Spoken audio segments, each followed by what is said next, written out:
Yo, what is up guys? Delboy here, aka Blue Collar Sports TV. Hopefully you guys are doing well. If you're new here, smash that like, hit subscribe, all of that good stuff. So, the fight between Julio Cesar Martinez and Mcwilliams Arroyo ended in a no contest after the second round.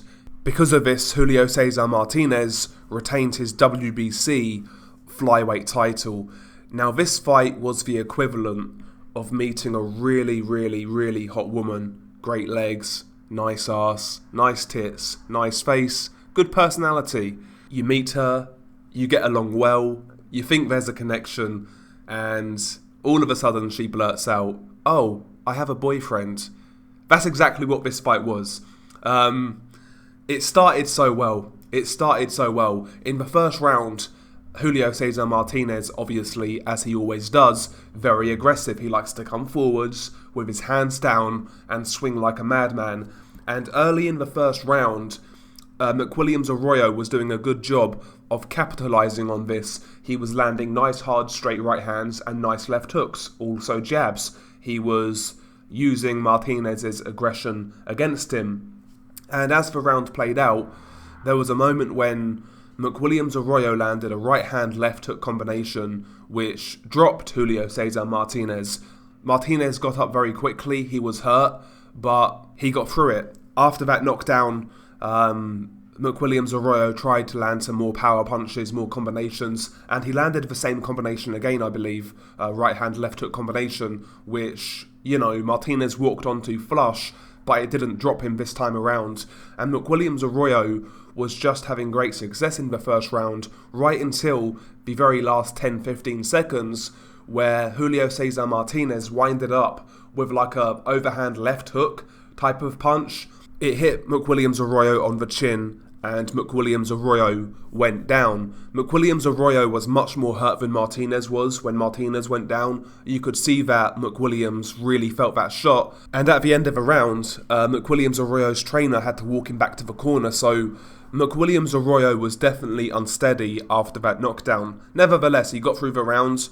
Round 2 commenced, and quite quickly into round 2, Mcwilliams Arroyo sustained a cut, caused by a headbutt apparently.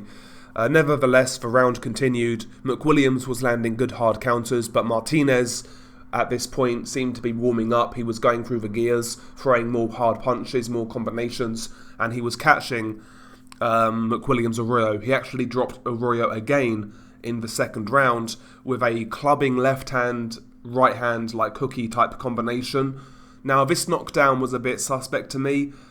Arroyo definitely felt the shots, no doubt about it, but Martinez kind of pushed him over. I'm not really sure whether that should have been a knockdown, quite frankly, but nevertheless it was called, so that was the third knockdown in 2 rounds. And by the way, just before the knockdown, there was another head clash which opened up another cut on Mcwilliams Arroyo's eye, both on the same eye, and the second cut really bad.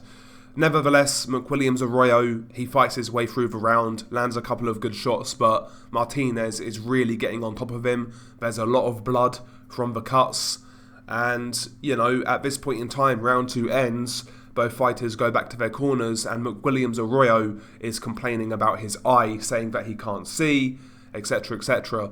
He refuses to come out for the third round. The doctor goes in, he checks Mcwilliams Arroyo's eye, he holds 2 fingers up to ask how many fingers he's holding, and Mcwilliams Arroyo didn't answer the question.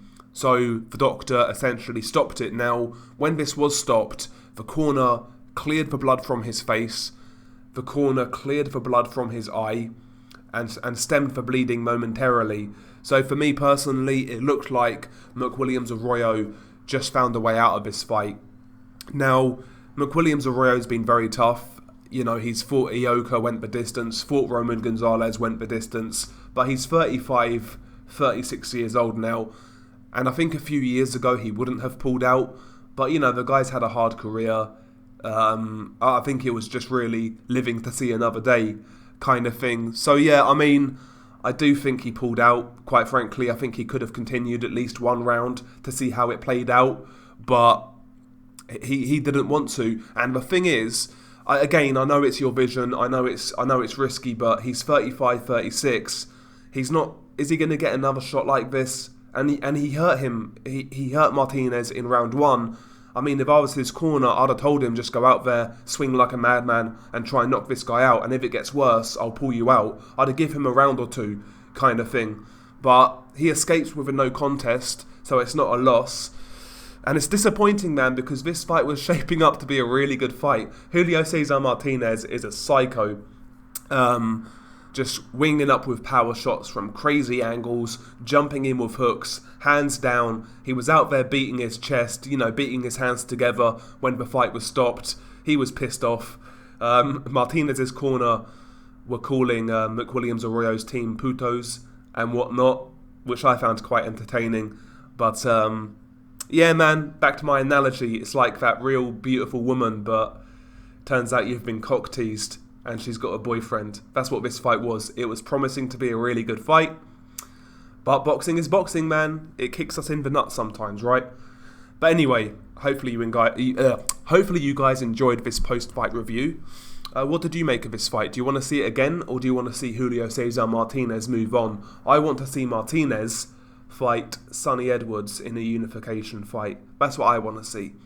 Anyway, share your thoughts below. It's been your guy Del Boy. Peace.